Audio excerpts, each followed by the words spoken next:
So it seems like every generation this comes up, and it's very strange to me because it's been around since the Xbox 360, because I don't remember it with the PS2 or the original Xbox or the GameCube as much.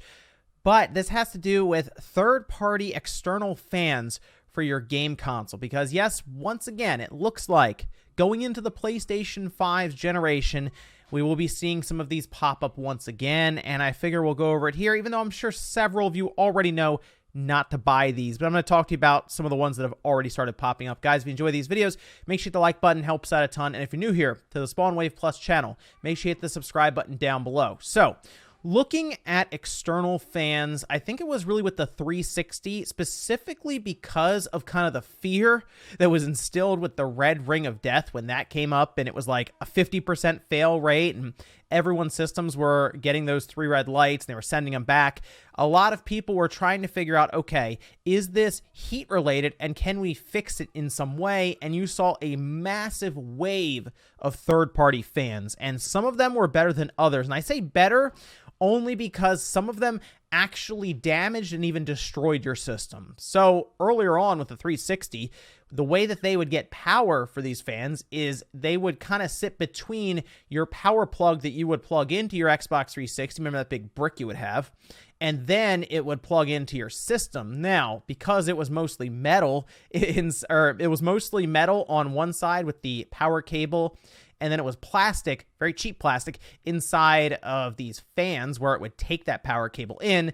They would actually melt. I had this several times in retail stores and even when working on systems after that, that it would be seized in there because it had melted in. So that kind of started my view on some of these external fans. Now, after a little while, they stopped doing that. They kind of went through a USB port to power the fan. And at times, they would do some interesting things, add extra USB ports. They even at one point added a VGA port on the back of it when those cables for the 360 were very hard to find.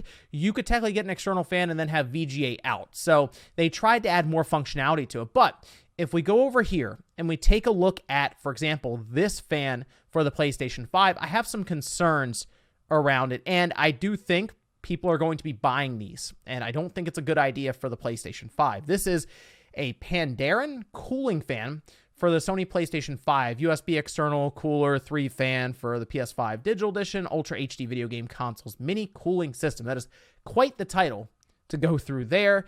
But it is $20, and we can see it here. It attaches just outright to the back of the PlayStation 5. Now, the way that they generally will try to sell you these fans is to tell you that your system is overly hot. It is a big concern. You need to keep it in mind. You got to make sure you're attaching a fan to it or it could overheat. In fact, look at the second image here. It's just silent, high-speed fan. Avoid overheating. Now, the PS5 and the Xbox Series X and even S at this time are some of the best systems when it comes to managing heat inside of them. And both of them have been built with heavy functionality in mind for trying to move air through and keep the chip and the system in turn cool.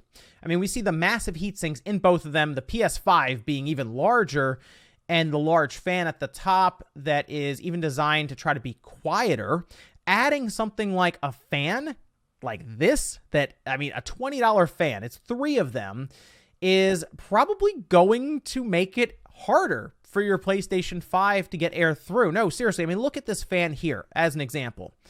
It appears to have 3 different spots for air to come through and then exit out of the back of it.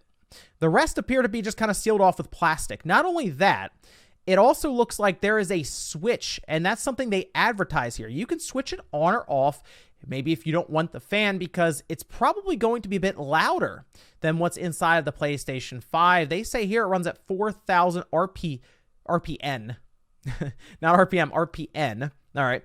But based on that and the size of these fans, which these aren't very big fans, they're pretty small, yeah, you're going to hear this over your PlayStation 5. So some people might buy it, attach it, and say, well, I'm just like watching a movie or something now. I'm just going to go ahead and turn these fans off.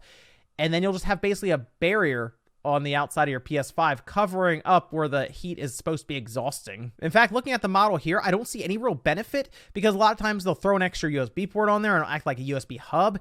It appears to just kind of be a pass-through for the USB port that was on the back. So there's really no extra benefit that they're trying to sell you on here other than just attaching 3 fans to the back of your system that will then actually clog up the system. Now, I also spotted this one. This is a vertical stand with cooling fan for PS5 console and PS5 digital edition. And the one thing with this, at least I'll give them credit, it's not covering up the back. It appears to be pushing air into the bottom of it, it seems. And I mean, it's not going to really kind of cover up the back of the system, so it's probably not a huge deal since the bottom of it, the bottom of the PS5 really doesn't pull in a lot of air. It's a very linear path, it seems, through the PS5 from the top out through the bottom sort of and the back. Not necessarily the complete bottom, but like the bottom of the back sort of is like where it kind of cuts off, because that's where the power supply is, and they're pulling air through that power supply as well to help cool that down. So, I mean, I guess you could do this. I just don't really see a massive benefit when it comes to this. Really, the only benefit I would see is that you can, store your DualSense controller next to it. It appears that it even charges your DualSense, and then it also has a spot for, I guess, your games to sit. The fan is like the last thing I would point out and say, wow, this thing has a fan on it. But at least this one is less damaging to your PS5 than this one here that we were just looking at. So be wary of this. And I'm sure most of you probably understand this by now, especially if you've been buying game systems for a while now and went through the whole 360 era and even the PS3 era there with very hot and loud systems. The fans that you'd attach to the outside of them really didn't help at all, and most times would actually hurt your system. You'd be better off just putting a box fan on the front, right in front of your system, and just blowing air at it, because at least you're just kind of pushing air towards the system and still allowing it to kind of do its own work there. These systems now are very advanced with their overall cooling solutions inside their systems, with the PS5 even dealing with liquid metal. So attaching a couple of small fans to the back with a piece of plastic kind of covering up most of the vents on the back of it, probably not a great move to help out with cooling it. But let me know what you guys think about these fans down below. And like I said, I know these sold a lot. I mean, it says here it's a #1 new release. I have to imagine that isn't because it's selling a ton, but it says it's back in stock next week. And I hope that's not because people are buying it. I hope that's because that's the actual release date for it. I just avoid this one at all costs. I think a stand maybe for the PS5 with spots around it to organize things. That's a cool idea, but that doesn't even a fan. Thanks guys for watching, and I'll see you next time.